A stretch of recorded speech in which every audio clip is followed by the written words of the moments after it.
As the temperature drops, the familiar chill of the season brings more than cozy nights, it often brings the common cold. Many underestimate how quickly a small sneeze can turn into days of fatigue and discomfort. Understanding how our bodies react to cold weather helps us stay healthier and more prepared.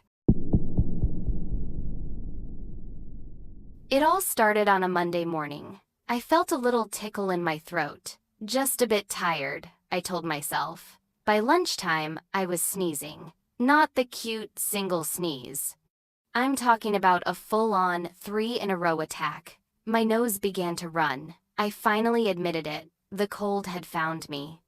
The denial phase was over. I felt a chill. Even though the room was warm, my head started to feel heavy, like it was full of rocks. I made the classic mistake. I searched my symptoms online. Big mistake. The internet told me I had everything from a simple cold to something much more serious. The anxiety made me feel worse. I decided to be an adult. I went to the pharmacy. Looking at the wall of medicine was overwhelming. Cough syrup, pills, nasal sprays. What did I need? I grabbed a bit of everything. The pharmacist looked at my basket and gave me a pitying smile. I felt both foolish and hopeful. Maybe this cocktail of chemicals would work. The first night was the worst. I couldn't breathe through my nose. My throat was so dry. I kept a box of tissues next to my bed. I drank water constantly. Sleep was impossible. I just lay there, listening to myself breathe. It was a long, miserable night. I counted sheep, then I counted sneezes. The next day, I called in sick. My voice was gone. I sounded like a frog. I spent the day on the sofa. I watched old movies and drank lemon tea. It was boring, but my body needed to stop. I realized that being sick is your body's way of forcing you to rest. It's a brutal, but effective, method.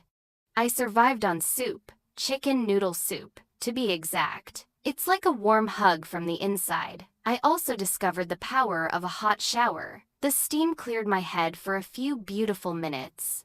These small comforts became my highlights. It's funny how sickness makes you appreciate tiny victories. By day 3, a new enemy arrived.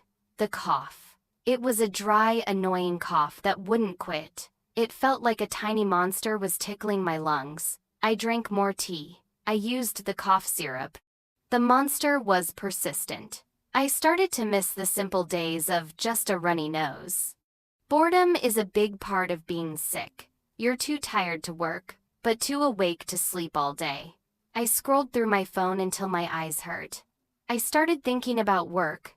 I felt guilty for not being productive. Then I remembered the frog voice and the coughing monster. No, work could wait. The turning point came on day 4. I woke up and didn't feel like a zombie. I could breathe through one nostril. It was progress. My energy was slowly returning. I didn't need a nap after breakfast. I even considered changing my clothes. It felt like a major achievement. Now I'm almost back to normal. I still have a slight cough, but the war is over. My body won. This whole experience was a harsh reminder. We need to listen to our bodies. Slowing down is not a sign of weakness. Sometimes, it's the smartest thing you can do. Now, if you'll excuse me, I'm going to wash my hands. Again.